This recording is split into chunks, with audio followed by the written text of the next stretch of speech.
What is social media to a kindergartner? Without its integration into the classroom, a kindergartner's answer will sound like these.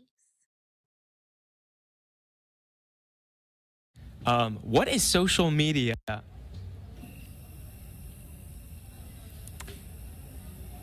Can you tell me what social media is? I have no idea.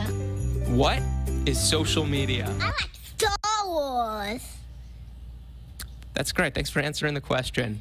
Do you tweet? No, but my mom says I toot. Yeah, that happens sometimes, right? What's toot? It means fart. Ew! What do you want me to tweet? Why don't you tweet your butt? Tweet my butt. What's Pinterest? Thank you for that very eloquent answer. Word association, Star Wars. Obi-Wan. Disney World. Mickey Mouse. Facebook. Pictures. Why does my mom take pictures of her breakfast and put it on Facebook? I have no idea. People write about all their personal business. Personal business. Yes. So this is my Facebook. You really have 3,000 friends? Yes, I have 3,000 friends. Liar! Busted. What do you think when your parents put photos of you on Facebook? That's just creepy. Do you know what mommy does for a living? She's a blogger? She is. And what is that? What's a blogger? Is that like the green thing that you know? The green thing's up your nose. No, that's got a booger, not a blogger. Yeah, it's booger. Boogers.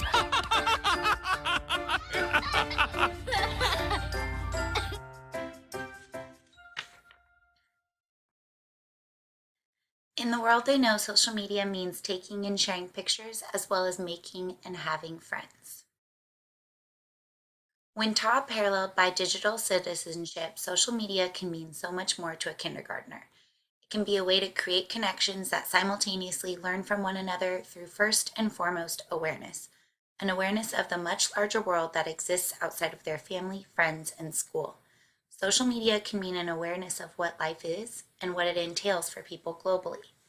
The creation and sharing of ideas, problems, and solutions can be achieved with social media as global awareness evolves. Connections can be made with peers in their classroom, school, city, state, country, and around the world. These connections can become their communities, and by the very definition my class came up with this year, communities are groups of people that work together to get things done.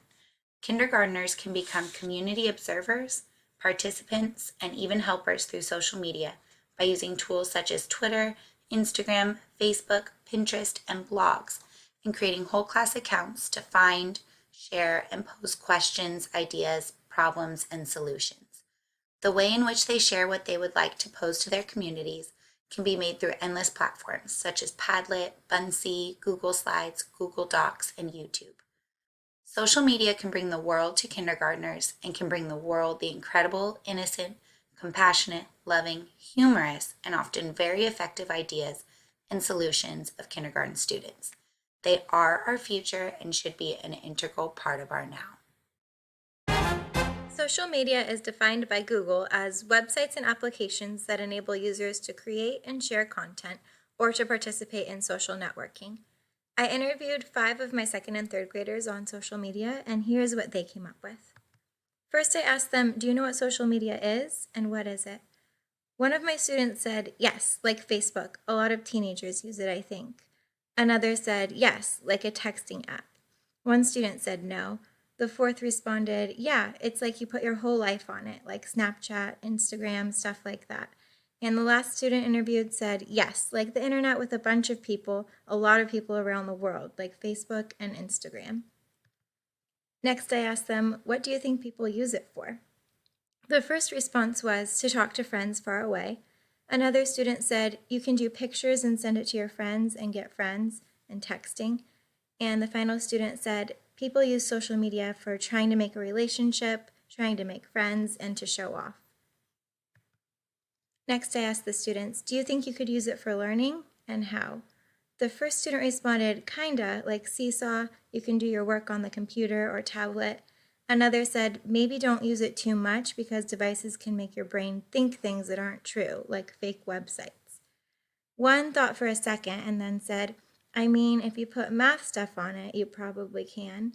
And the last student said, yes, sometimes. If there's some things that might teach you about science and history, sometimes it teaches you the wrong stuff. Well, I thought that my students' responses had a lot of insight. As an elementary school teacher, I think that social media can be used effectively in the classroom for students to create and share content via secure and kid-friendly websites and applications such as Seesaw, Google Classroom, Google Docs, and Google Slides. These appropriate forms of social media allow students to type, draw, photograph, create, and share their own ideas, projects, and work in a safe environment. The apps broaden the students' audience to include all their classmates, enrolled and approved family members, and also gives the family the option of sharing student work with friends or extended family members. The students are able to take ownership of the work they do in class in front of a broader audience than simply themselves and their teachers. The students are also learning norms and skills related to social media that they will likely carry through their education and into their careers. The article My Favorite Teachers Use Social Media, A Student's Perspective, was written by a high schooler and from their point of view. I wanted to get my students' thoughts on social media, being they are in middle school and it seems to dominate most of their lives. I asked my students, what is social media to you? And some of the responses were, it's my life. It's how I stay connected so I don't miss anything. Does Instagram count as social media, or is it just Facebook and Twitter? Any app on your phone that lets you post pictures and talk to other people is social media, right? When I asked, how do you think we can use social media for learning? Some of the responses I got were, our school has Twitter, but that's just to give us our bulletin. Teachers could use Instagram to tell us when things are due or what to do on assignment. Another was, instead of gossiping, we could use it to talk about our group projects. One of my favorites was, you should get a Fortnite account, Mr. A. You could teach us science as we play. And the last one, we already do use social media, but you don't let us use it in class. As a learning tool, social media has endless possibilities. It can be used to access information, access experts, and share what they are learning. They can also use social media platforms to collaborate with peers, whether it be a project or you just missed a class and need to be filled in. The use of platforms like Google Classroom, Echo, Edmodo, and a ton of others out there gives students a social media network that is school-oriented and breaks down the physical walls of the classroom. It is separate from social media platforms they use in their daily lives like video gaming, Instagram, Twitter, and who knows what else has just come out. But if so much of their time is spent on these social media sites, how can we harness this instead of resisting it? Can we infiltrate their social media platforms to help them with their learning? Create a class Twitter and Instagram account, kind of like what we've done for this class. And then, when they are checking to see the latest happenings, they may get a reminder of a test coming up or some homework that is due.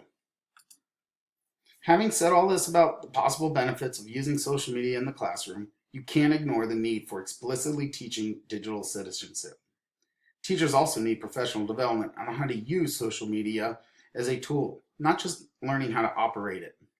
There's a reason there is a fear of using social media in the classroom from teachers like me. Having said that, it's not an excuse to ignore the potential it has as a learning tool or as a learning environment.